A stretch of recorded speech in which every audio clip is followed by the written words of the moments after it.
Kan aku udah nanya sama Bunda kan kalau doa istri yang soleh kan insya Allah bisa membuka rezeki Iya. juga ya.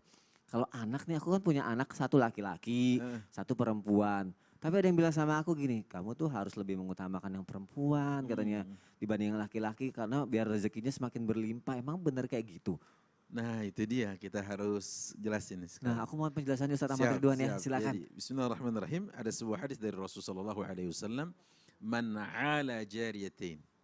Ya. Kata Rasulullah, barang siapa yang menanggung, mengcover, mentarbiyah, mendidik, menafkahi dua anak wanitanya. Hatta tablugha, sampai dia balik. Ja'a yawmal qiyamah, ana wa huwa ma'an. Kata Rasulullah SAW, maka dia datang nanti, orang tua yang seperti ini datang pada hari kiamat bersamaku nanti seperti ini nanti. Seperti ini, Mas Oni punya anak Laki perempuan, dan perempuan. laki-laki. Ya.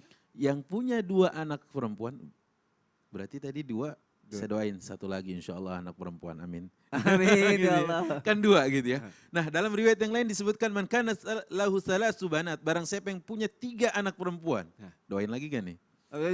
Doain tiga dulu aja. kayaknya. Tiga dulu aja.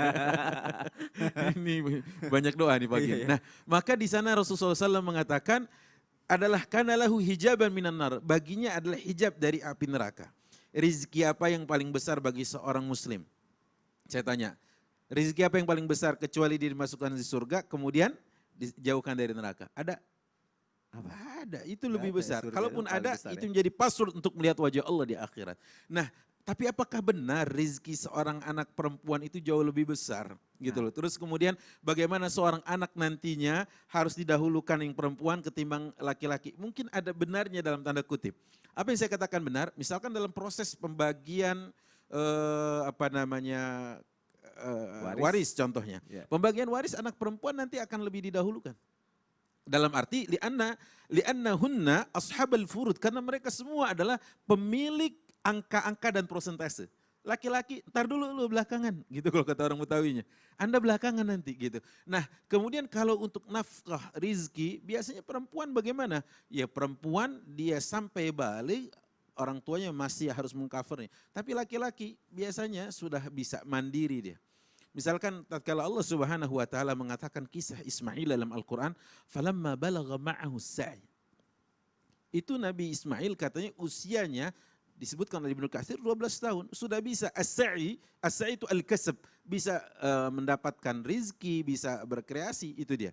Nah, kemudian kalau anak perempuan karena dia apa namanya? Ala kafalati abihi, karena dia menjadi tanggung jawab ayahnya, awwalihi atau awwaliha atau walinya, maka dia yang akan di cover oleh orang-orang ini, laki-laki ini. Nah karenanya tadi saya katakan, betulkah kalau memang rezekinya perempuan lebih banyak atau perhatian kita, perhatian sebenarnya semua harus sama, tidak boleh dibedakan. Ya.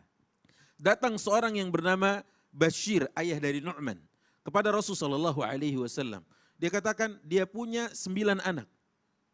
Tapi dia memperlakukan kepada Nu'man khusus, tidak kepada 8 yang lainnya. Kata Rasulullah SAW, apakah kau ingin bakti anak-anakmu yang 8 berbeda? Karena engkau membeda-bedakan apa yang menjadi kasih sayangmu kepada mereka. Tidak ya Rasulullah. Apa kata Rasulullah SAW? Sekarang kau pulang, kau bagi apa namanya kasih sayangmu agar bakti mereka sama kepadamu. Jadi memang nggak boleh. Mas Soni yang anak laki-laki yang pertama atau perempuan? Laki-laki pertama. Laki-laki pertama, yang kedua perempuan. Perempuan. Kasih sayangnya harus sama. Sama ya. Gitu ya. Kemudian apa lagi? Ekstra penjagaannya sama. Kemudian apa lagi? Tarbiyah pendidikannya harus sama. Kenapa? Orang bilang lebih susah jaga anak perempuan. Hari ini jaga anak laki-laki juga susah. Iya Kenapa? sih. Karena dia amanah. Al-amanatu kanzun. Amanah ini begitu beratnya. Dulu langit, bumi, dulu apa namanya gunung, nggak mau memangku itu, nggak mau memikul itu, tapi ternyata manusia yang memikul itu. Nah sekarang amanah itu ada di tangan kita, maka perlakukan dengan baik. Walaupun sekali lagi perempuan kenapa harus ekstra dijaganya, karena Anda wahai wali masih punya tanggung jawab yang besar kepada anak-anak Anda ini, sampai nantinya berpindah pengasuhan, berpindah nafkah, berpindah kewaliannya, berpindah dalam tanda kutip semua urusannya kepada suaminya.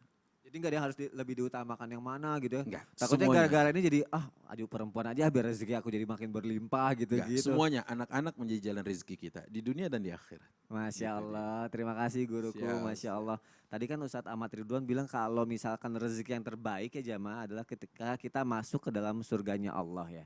Nah aku jadi pengen nanya nih sama Ustadz Syam nih. Ustadz Syam, benar nggak sih seperti itu Ustadz kalau misalnya seorang perempuan, anak perempuan atau seorang istri itu bisa membawa saudaranya, orang tuanya atau suaminya masuk ke surga?